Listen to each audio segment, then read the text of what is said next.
Gusto mapagpalang araw po sa ating lahat and welcome po to our daily devotion. At ngayong araw po ay pagpapatuloy po natin ang ating series patungkol po sa The Forgotten God at sa kaloob po nun is meron po tayong The Spirit produces the fruits of righteousness. So para naman po sa ating scriptures, ito po yung matatagpuan sa Galatians chapter 5 verse 22 to 23. At ito po ang sabi sa English, "But the fruit of the Spirit is love, joy, peace, perseverance, kindness, goodness, faithfulness, gentleness, and self-control.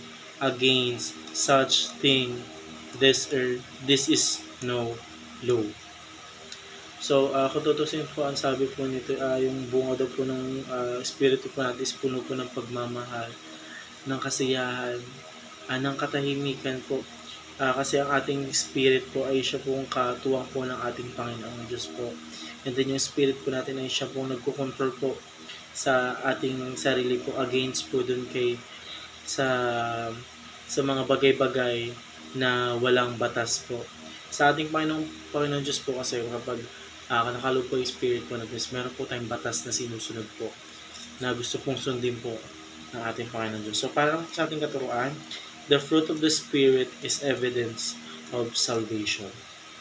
So, paano nga ba po natin pag sinabi salvation? Yung salvation po, ito po yung kung paano po tayo maliligtas bilang isang tao po. Paano po ba tayo maliligtas sa mga kasalanan po natin para po makapiling po natin yung ating Panginoong Diyos.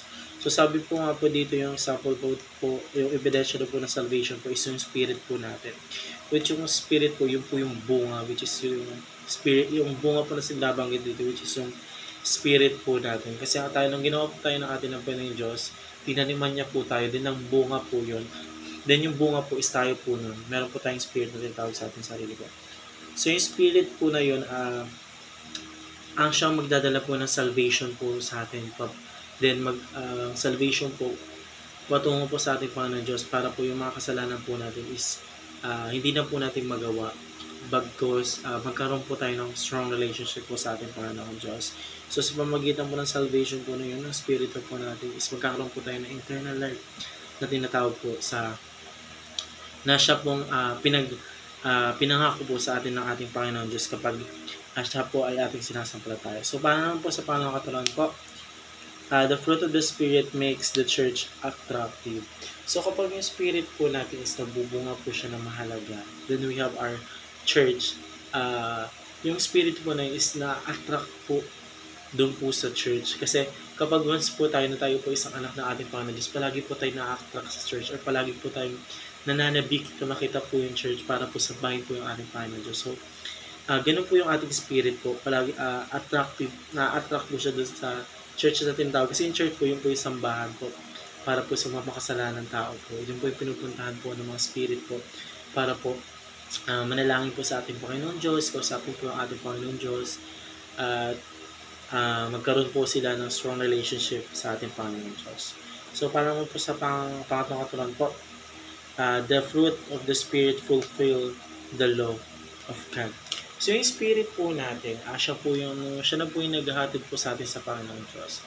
Yung ating Panginoon Diyos po is nagbigay po siya ng law or ng batas po para po sa atin bilang mga anak niya. So, yung spirit po natin, siya po yung nagfulfill po dun para po sa law na in-implement po ng ating Panginoon Diyos. Kasi ang ating Panginoon Diyos po, meron po siyang mga batas po na kailangan po natin sundin. At yun po yung mga nakasaad po sa Biblia. Lahat po ng mga batas po na gusto ng ating Panginoon Diyos na sundin po natin, lahat po yung nakasaad po sa Biblia. So, wala po tayong exemption po, pero kailangan po natin sundin na. So, yun naman po para sa araw na ito. Maraming salamat po sa pakikinig and see you po ulit bukas para po sa ating daily devotion.